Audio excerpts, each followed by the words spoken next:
All right, y'all, we got Thursday, phase 11. All right, so let's go through this a little bit. We're gonna have a 5-minute starter that you have 5 minutes to get through these 5 exercises. There's not gonna be minute whistles, so you might have a little extra time, you might not. Okay, so let's go into, all right, first exercise is 20 scapula push-ups, immediately followed by 20 regular push-ups, chest and ground, okay? Then you're gonna go into 10 scapula pull-ups, immediately into 10 regular pull-ups. Now, when you do these, the scapular movement needs to carry over to the regular movement, okay? You can't stop using the shoulder blades when you get to that regular movement. Then we're gonna finish out with some dead rows. Hopefully 3 sets of 5, hopefully we have time. So let's go over this real quick. So Ronnie's gonna show scapula push-ups, Jamie will show regular push-ups.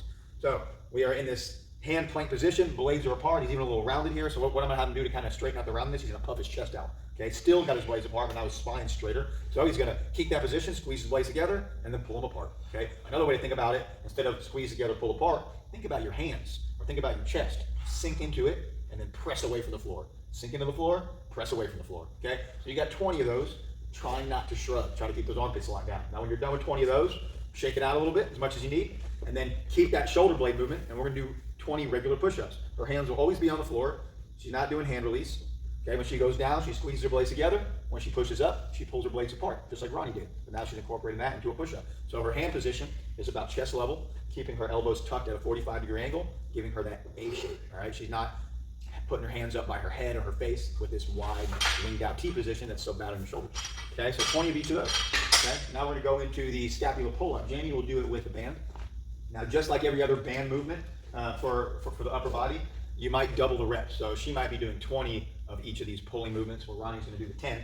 All right, so let's go into this. Ronnie's gonna hop up there, Jamie's got her, she's hinged over in that bent over position. They're both gonna shrug up. When Ronnie shrugs up, that's a dead hang. Jamie shrugs up, then they're gonna unshrug, okay? So let's watch Jamie do a few reps here. Shrugs up, shrugs down.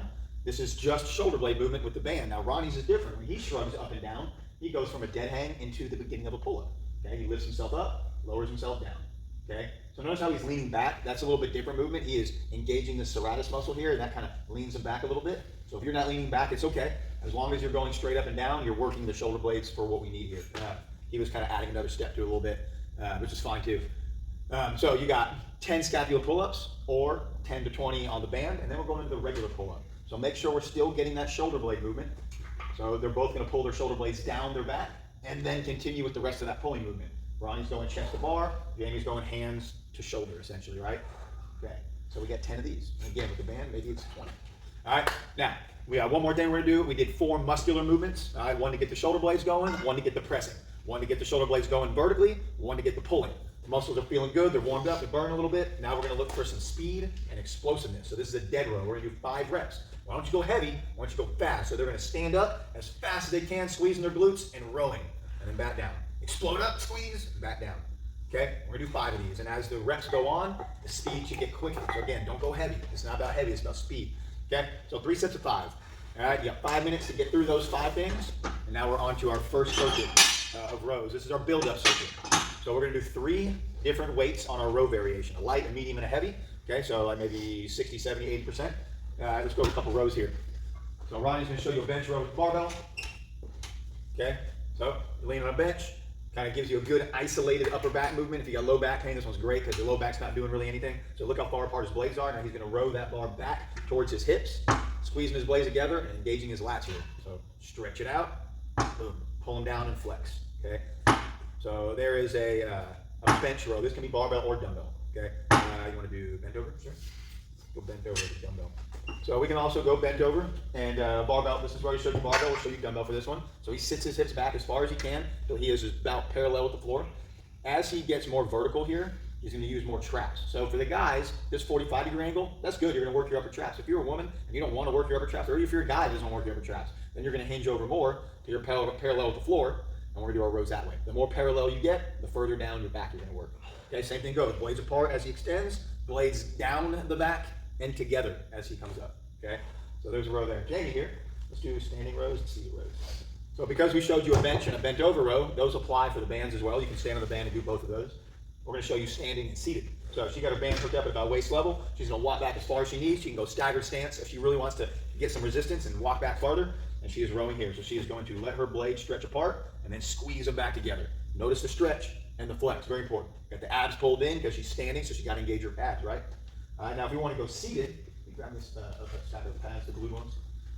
We're going to hook it up down low, and for us, we like to use a stack of pads here to put her feet on. So this is going to go here, and put her feet up against it, so it kind of gives her something to brace against. Now, watch her movement here. She's rolling her upper back, kind of rounding it, and she's kind of hinging or leaning forward. She's not rounding her lower back, she's leaning forward at the hips and rounding her upper back. Yes, just like on a row machine. And then as she does her row, she straightens up and squeezes her blades together. This is an awesome way to hit your entire back, top to bottom. That's one of my favorite rows. So those are a couple options there. All right. Oh, and half kneeling dumbbell row. So half kneeling or single leg dumbbell row, single arm. When you kneel on the bench, get a nice wide, stable base. So you're not staring at my butt. Okay. And we're here. Okay. So this is a great one to kind of work that kind of core, that anti-rotation movement. Just don't forget this arm that you're not working. It's not relaxed and shrugged. You're pressing into the bench firmly, keeping that shoulder blade real stable and pressed out.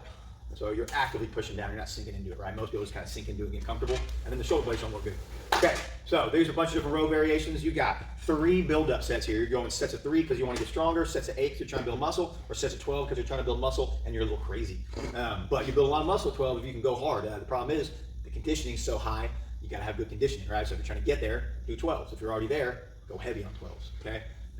All right, so your accessory, you're going to go alternating chest press, either dumbbell bench or push-up, or curtsy squat. So let's watch Ronnie do this alternating bench press or chest press.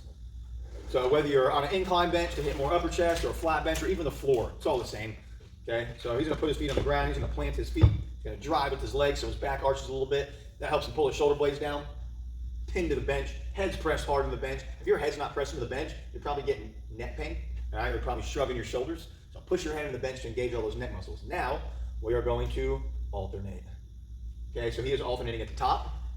I personally prefer to alternate in the middle, so come up halfway. I kind of hold the middle, and there you go. This is confusing for me. I got muscles for brains. Okay, so I like to alternate in the middle, kind of halfway down. Okay, when I do it that way, it gets my chest engaged a little better. Or we can go all the way to the bottom. We can alternate at the bottom. Okay, whatever you do, just make sure your shoulders stay down. There's no shrugging. Okay, and if you're doing it on the floor, it's the same. You're just your legs are bent. Okay, now Jamie here. Wait, slider. No. Push-up, alternate push-up. So for the push-up, we're going to get a real wide hand position, and he is going to kind of shift to one side as he goes down, back to the center, and then shift to the other side. We're always returning to the center at the top, and then down to one hand or the other. Okay. The wider you go, the more unique it feels. So kind of play with the width. But the idea is you're using one arm way more than the other arm. Okay. Now, if you're doing glutes, your glutes are going to be where we at? Curtsy squat. Okay. So on your curtsy squat, if you're going to hold weight like a med ball or something, it's going to be on the shoulder opposite the leg you're working. So let's look back for a second. Okay, so the weight's on the right shoulder. She's got her left leg forward. She steps across an imaginary midline and just squats straight up and down, back and across. The less your knee moves forward, the more glute you're going to use. As you start tracking that knee forward, you're activating the quad. As you start sitting back into the hips and keeping that knee in place, you're working more glute. So play with the length of your step. Okay. Now, if you don't have a med ball or a dumbbell or a sandbag, something you put on your shoulder, you only got bands. Cool. A husband for those women that are working out with their significant other? Your shoulder? Yeah. Go ahead, Jamie. Okay. So she has one end of the band on her foot, up over her opposite shoulder, and then she's doing the same thing. Okay. Contralateral. Okay. She's hooking it on her shoulder, so she doesn't have to worry about holding it. Okay. Just sets it on that shoulder and lets it go. So it should be like lined up, right? Yeah, pretty much. Yeah. Excuse me. Yeah. Here, Steven, I'll show you what. Oh my God. No. Not on my watch. All right. So those are your accessory options for your first row circuit. Okay, we got 3 rounds, light, medium, and heavy, with 10 to 20 reps per side on your alternating chest press or your curtsy squats. Okay, circuit number 3. This is your row variation again, but 90%. So you've warmed up for 3 rounds. Now you're hitting your top weight for 3 rounds. You'll superset either chest fly or slider push-up or mini band slider jacks. So we'll show this real quick. So chest fly, go flat. If you want more upper chest, go incline. You can lay on the floor. The goal here, though, is to keep your arms in a barrel hugging kind of position here, okay? Like that. Never changing the elbow angle. We're just going to squeeze our blades and stretch our chest, and then you pull back to the center. When I do these, I don't even bring my weights together. I stop my weights at about shoulder level, shoulder width, so I maintain tension in my chest. I never come to this relaxed position, if you will. For me, it works much better, okay? So focus on that big stretch at the bottom, the little elbow bend so you don't hurt your shoulder, okay? If you're doing body weight variation of this, you need a couple sliders or something that'll slide on the floor, some paper plates. If you're on a hard floor, get yourself some hand towels. So he's going to drop to his knees. Most likely that's how everyone will do this. He's going to slide both hands apart, and that lowers him. He's gonna squeeze them back together, just like a chest fly, okay? So there's your slider push-up. It's actually a chest fly variation. All right, very good. Now Jamie here, so you can do some slider jacks. So, put your leg right there. Okay, so she can lay kind of 45, so you can kind of see what's going on from the side a little bit. Yep, right there. Yeah, there you go. Okay, so we're going to show you regular slider jack kind of form with a band. So band goes around the knees. If it's around the feet, your range of motion is going to be very small. Okay, we want to get full range, so real wide. Band's around the knees, heels on the slider. She's going to lift her hips up by squeezing her glutes, pushing her hands on the ground, trying to keep her toes vertical. She's going to jack out as wide as she can. Is that the proper way to say that? Jack out? It's better than other ways to jack. Right. You can jack a lot of different ways. Jacking out is one of the least offensive ways to jack. Okay, so. Go on. Okay, now, for some people, lifting their hips off the ground is way too much core involved to isolate their glutes. If that's you, put your butt back on the ground and do the same movement. With your butt on the ground, she's able to isolate her glutes a little better, not having so much core involvement. Either way is good. Find the one that works the way you want it to work, that burns in the areas you need to burn, okay? And go as heavy as you can on those bands. All right, so on that one, whether you're doing the chest fly, the slider push-up, or the mini band slider jacks, you got 10 to 20 total reps. Okay, circuit 4. Whew. This is going to be about 20 minutes long. There will be a point to where you're kind of gassed out, or you don't have enough time for a full exercise, most likely gassed out. And then we got another little kind of ab thing you can squeeze in at the end if you need it. All right, so we're going to basically go bodyweight farmer's carries or around the core. Ronnie is going to show you bodyweight farmer's carries. So this is obviously not his body weight. But if you don't have any equipment for bodyweight carries or for carries at all, no big deal, you're gonna follow Jamie. All right, but I know some of y'all got some heavy weights, got some kettlebells, got some trap bars you can carry. So load up the trap bar, grab your heavy kettlebells or dumbbells, lift your chest, pull your shoulders down, suck those abs in, and you're walking. That's it. Now when you do a carry, a farmer's carry, big steps are hard to keep that core engaged. Your small steps with your heels planted on the floor allow you to keep your glutes tight and your abs tight. So small, quick steps, that's where your speed comes from. It's not big steps, okay? So if you're doing those, you're going heavy, keep the steps small so you keep all this engaged and safe. All right, now Jamie here is going to show you what you do if you don't have that. We're going to go plank, around the core, plank. So the first one is a front plank. Just hold the front plank. That's it, just like that. It's that simple. She can tuck her hips. Good. She's going to pull her abs in. She's going to push her arms into the ground. She's going to hold for 30 seconds. Okay, 30 seconds is up. She turns to one side, does the same thing. Squeeze her glutes, pulls her abs in, pushes down on the ground with her arm, holds those hips up strong. 30 seconds. Then she goes to the back. Hands are behind her. Elbows behind her. She's just driving her heels on the ground, squeezing her shoulder blades together. Abs and glutes are tight. 30 seconds there. Then she finishes out on the opposite side. Okay, that's it. All right, so she's going to go through those 30 seconds of each. All right, now when those are done, we're going into 60 seconds of planks. Okay, Ronnie's going to show you weighted planks. At the same time, Jamie's going to show you an extended plank. So we don't have to have weight to make a plank harder. Okay, we can just extend our position. So, you got it? All right, so Ronnie's putting this bumper plate on his back. Going to go down to his elbows. Jamie's going to be on her hands. So Ronnie's making this harder by putting weight in his back. He's tucking his glutes. He's pulling his abs in. He's pushing his elbows into the ground. Jamie's doing the same, but instead of adding weight, she's reaching her hands out further and further until she finds her limit. And then they're just going to hold. They're going to lock in tight, lock those armpits down, and they're holding for 1 minute. You want the hardest position, extension, or the heaviest weight you can do for 1 minute. Okay? Good. Now we're on dead hangs. Now I'm going to have one person show a dead hang. If you don't have an ability to do a dead hang, no big deal. Skip the dead hang and move on to the next one because we got some extra ab stuff at the end we can do. What's that? So you're gonna have to lift me up there. All right. So Ronnie's got his dead hang. Ta-da. That's all I got to say about that. All right. So dead hang's simple. It's what? Yeah, okay, that's a good point. It's overhand grip, and you're just relaxing. You're just hanging there. So a little tip on this. You're not trying to grip the bar. Gripping the bar is exhausting. You're gripping, you're wasting energy. So it takes less energy to just work on flexing the hook, right? So flexing your hand into a hook like that and locking it, and then just hooking that on the bar and just hang there. If you're gripping, you're expelling extra energy, right? If you're just holding the hook, that's minimal amounts of energy possible, and just hang. That's all you gotta do, okay? When you master the hook, your dead hangs get a lot better. Okay, so you got max reps, max time there. How long can you hang? All right, final thing. You're going hand release push-ups. So Jamie's going to show from the knees. Ronnie will show how we do it for our contest. You kind of see that wall. You can kind of see the bottom of the wall, that striped wall in the back of the shot here. That's got a bunch of medals on it for people that have earned different achievements. And this is one of them, okay? So actually all of these are on that wall. All right, so Jamie's going to do some basic hand release push-ups here.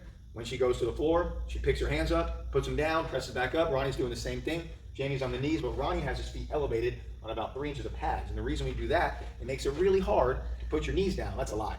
It makes it harder to put your knees down and more obvious for us to see it. So it keeps you a little more honest when your feet are elevated a tiny bit. Okay, so either way, don't arch your back to lift your hands. Use the backs of your shoulders to lift your hands, okay? That way you're not having an arch and use the wrong muscle, okay? So you have 20 minutes to run through these a couple times. How many times do you think? I got twice. Twice. So a couple times running through it, okay? There'll be a point where you got no juice left in the tank, your grip's shot, your abs are shot when you're holding that plank. So we're gonna go into some movements on the abs and the low back. So Shane will show here. So we're gonna go ab fish and prone ab fish, which is kind of like a Superman. So she's laying flat on the floor. She is going to crunch her abs. When she crunches and pulls the rib cage down, notice how her shoulder blades came up off the ground. That's it. You're gonna hold that right there, and then she's going to bend side to side with those oblique muscles. And she's thinking about reaching for her knees or her feet. If she's not thinking about reaching for her knees, she's gonna start rotating. It's not a rotation, it's a flat slide.